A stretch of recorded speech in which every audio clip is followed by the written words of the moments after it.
민수기 22장 1절에서 20절까지 말씀입니다. 이스라엘 자손이 또 길을 떠나 모압 평지에 진을 쳤으니 요단 건너편 곧 여리고 맞은 편이더라. 십볼의 아들 발락이 이스라엘이 아모리인에게 행한 모든 일을 보았으므로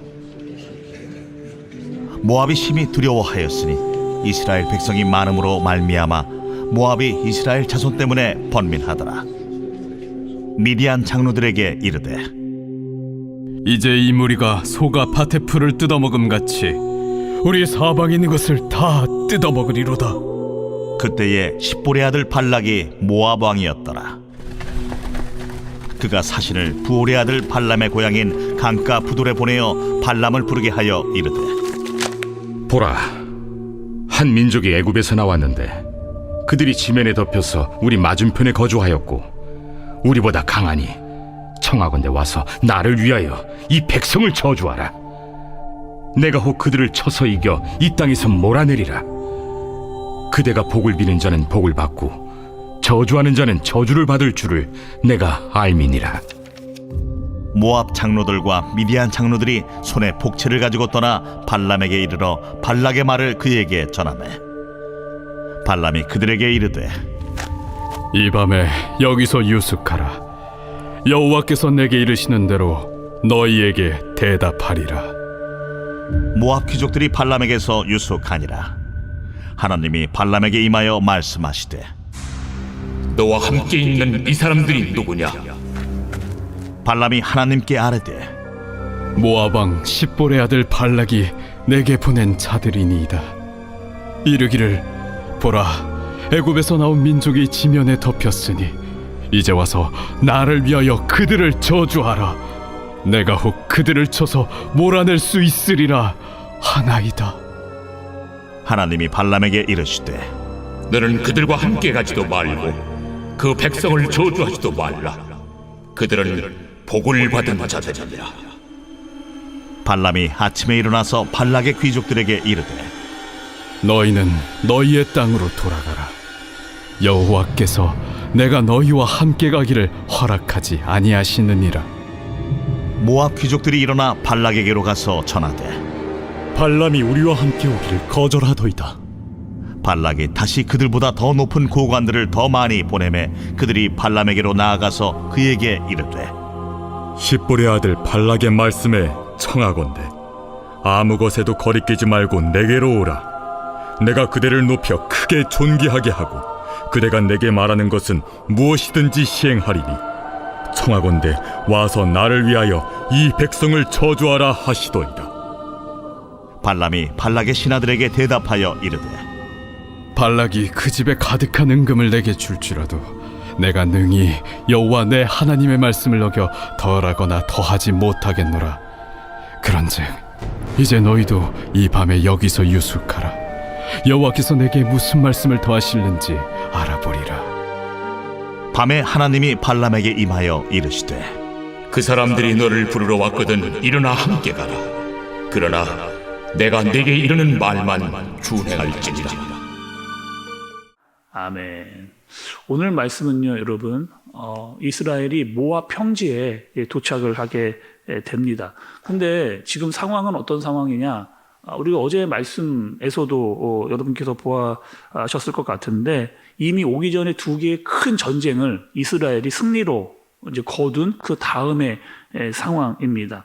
하나는 아모리 왕 시온의 왕을 전쟁에서 크게 이겼고 또 하나는 바산 왕 옥의 군대도 물리쳤던, 그러니까 이런 거죠. 지금 이스라엘은 전쟁에서 기세가 지금 오를 만큼 올라 있는, 그리고 지금 하나님께서 그 모든 잘못된 이방의 족속들을 몰아내고 있는 그런 상황입니다. 한마디로 파죽지세의 분위기로 나가는 전쟁마다 승리를 하고 있는 이스라엘의 모습을 보여주면서 지금 이스라엘이 모압 평지에 진을 치게 된 그런 상황입니다. 근데 여러분, 그 모압 평지, 그러니까 모압의 이 땅에 왕이 있었는데 그 왕의 이름은 발락입니다. 이 발락이 두려움이 생겼어요. 앞서 지금 아모리 족속 또 바산 족속을 물리치고 지금 이 이스라엘이 모압 평지로 들어오다 보니까 자칫 우리나라도 공격을 해서 우리나라도 이 멸망하지 않을까라고 하는 이 마음이, 이 두려움이 생기게 된 겁니다. 그래서 이 모압의 왕이었던 발락이 주변 지역의 지파들의 사람들을 모아서 동맹을 이렇게 맺는 거죠. 그리고 이스라엘을 물리쳐야 되겠다라고 하는 마음을 갖게 됩니다. 그런데 그 모였던 사람들과 이야기를 해보니 이스라엘이 지금 막 전쟁에서 이기고 승승장구하는 이유가 있다. 그것은 그들이 믿는 하나님이라고 하는 신이 있기 때문에 지금 이 이스라엘이 계속 나가는 전쟁마다 승리를 하고 있는 것이다. 라고 이렇게 마음이 모아지게 됩니다. 그리고 이들이 어떤 생각을 하냐? 그러면 이스라엘에는 하나님이라고 하는 신이 있으니 우리는 더 센 신을 우리 편으로 끌어들이자라고 하는 마음을 그들이 갖게 되는 거예요. 그리고 다른 신을 끌어들이기 위해서 어떻게 하느냐? 다른 이방의 신을 모시는 주술가를 우리 편으로 끌어오자라고 이렇게 마음을 먹습니다. 그리고 사람을 보내는데 그 주술가의 이름은 발람입니다. 여러분 오늘 말씀에 이 발락과 발람이 헷갈릴 수가 있는데 발락은 모압의 왕이고 발람은 이 이방의 주술가인 거죠. 그래서 이 발락이 발람을 데려오기 위해 사람을 이렇게 보내는 거예요. 그리고 이유는 이렇습니다. 우리 땅으로 와서 이스라엘 사람들을 저주하라는 거예요. 그러면 우리가 이길 것이다. 이런 마음을 갖게 된 겁니다. 그리고 그 모압 평지에서 발람이라고 하는 그 이방 주술가가 살고 있는 지역은 한 640km. 그러니까 서울과 부산 거리가 320km 정도 되거든요. 그러니까 거의 2배의 길, 그러니까 어마어마해서 먼 길을 가서 그 발람이라고 하는 선지자를 이렇게 데리고 오려고 했던 거죠. 그리고 그냥 가지 않았습니다. 엄청난 복비, 돈을 가지고 그 주술가를 데리고 오려고 하는.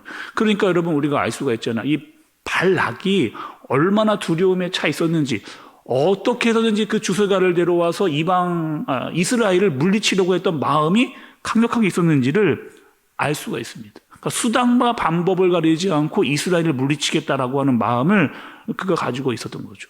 그런데 오늘 본문에 보면 이스라엘은 모압과 싸우려고 했다라고 하는 의도도 찾을 수가 없는데 그들은 이미 질에 겁을 먹고 전쟁을 하려고 하는 이런 상황이죠. 거기다가 그 발람이라고 하는 이방 선지자를 데려오려고 하는 애를 쓰고 있는 그런 상황입니다. 그럼 여러분 이번에는 이 발람이라고 하는 선지자 입장에서 생각을 좀 여러분 해볼게요. 이 발람은요, 지금 하나님의 선지자가 아닙니다. 이방의 주술가. 한마디로 더 쉽게 이야기하면 무당이에요, 여러분.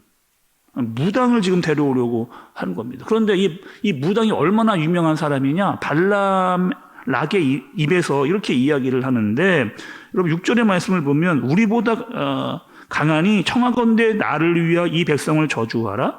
내가 혹 그들을 쳐서 이겨 이 땅에서 몰아내리라. 그대가 복을 비는 자는 복을 받고 저주하는 자는 저주를 받을 줄 내가 알미니라. 이렇게 이야기합니다. 그러니까 발람에 대한 이 정도의 마음을, 발람 네 선지자가 저주를 하면 모든 것들이 다 저주를 받을 것이고 축복을 해주면 다 축복을 받을 것이다 라고 하는 이런 강한 신뢰를 가지고 있는 그런 상황인 거죠. 근데 여러분 오늘 말씀 보시면서 좀 이상하잖아요. 왜 하나님께서 발람에게, 그것도 이방인 주술가에게, 그리고 무당에게 어떻게 나타나실 수 있는가? 아니, 여러분 나타나실 수 있습니다. 전능하신 하나님이 못하실 일이 없고 못 거하실 곳이 없는 거죠. 그리고 하나님께서는 지금 일부러 아주 의도를 가지고 주술가였던 발람에게 나타나신 겁니다. 나타나서 어떤 말을 하셨느냐? 모압 왕 발락에게 가지 말라. 발락에게 가지지 말라라고 이야기했습니다. 그리고 이스라엘도 저주하지 말라. 그리고 그들은 축복받은 자들이니까 너가 함부로 할 그런 대상이 아니다 라고 하는 분명한 뜻을 하나님이 그 발람에게 알려주신 겁니다. 그러니까 처음에는 그 이야기를 듣고 이 발람이 갈 수 없다는 거죠. 이스라엘 너희를 따라서 갈 수 없다. 하나님께서 허락하지 않으셨다. 이렇게 이야기합니다. 그리고 발락이 보냈던 그 사람들이, 신하들이 돌아왔습니다. 그러니까 다시 또 발락이 보내는데 어떻게 보내느냐? 더 높은 지위를 가진 사람들을, 더 많은 돈을 가지고 또다시 이 사람들을 발람에게로 이렇게 보내는 거죠. 그리고 더 좋은 대우를 해주겠다 이렇게 이야기를 합니다. 여러분 16절과 17절의 말씀도 좀 보세요.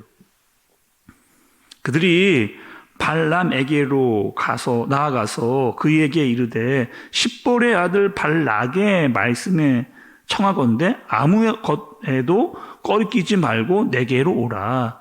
내가 그대를 높여 크게 존귀하게 하고 그대가 내게 말하는 것은 무엇이든지 시행하리니 청하건대 와서 나를 위하여 이 백성을 저주하라 하시더이다. 이렇게 이야기를 하는 거죠.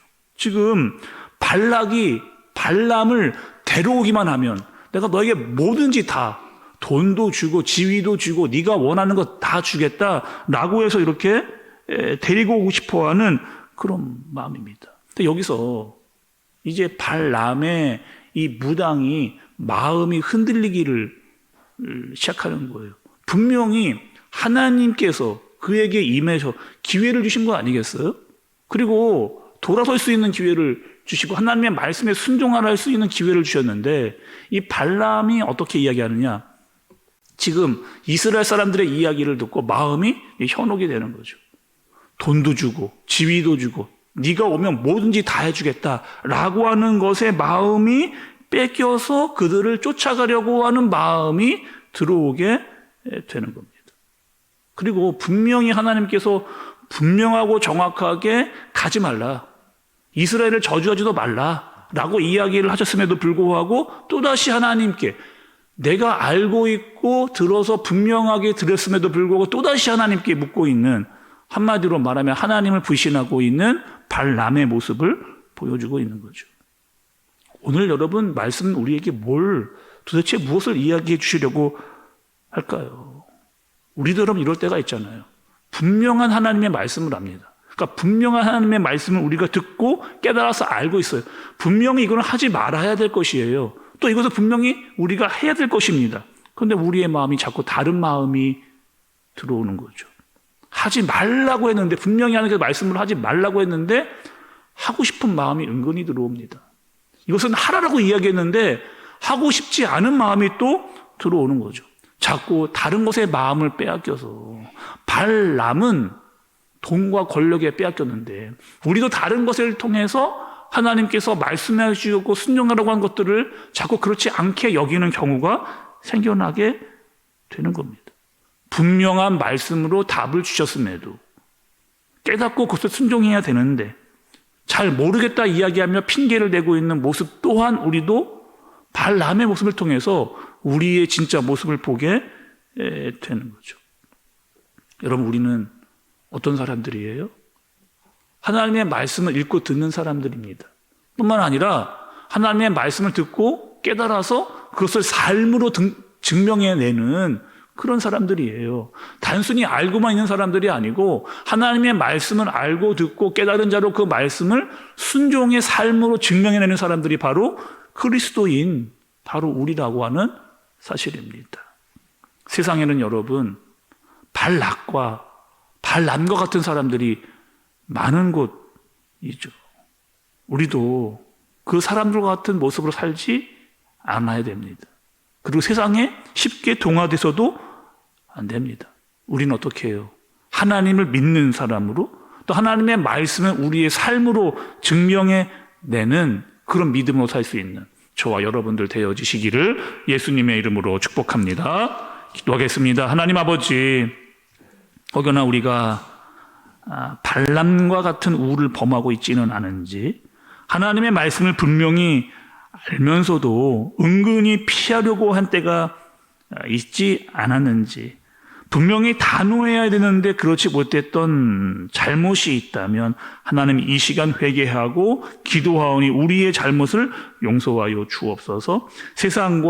세상의 사람들과 죄에 타협했던 모습을 회개하고 하나님의 말씀대로 살 수 있는, 하나님의 말씀을 듣고 깨달은 자로 삶으로 그것들을 증명해낼 수 있는 그리스도인의 삶을 살 수 있는 우리가 되어지도록 주님께서 인도하여 주옵소서. 예수님의 이름으로 기도드리옵나이다. 아멘.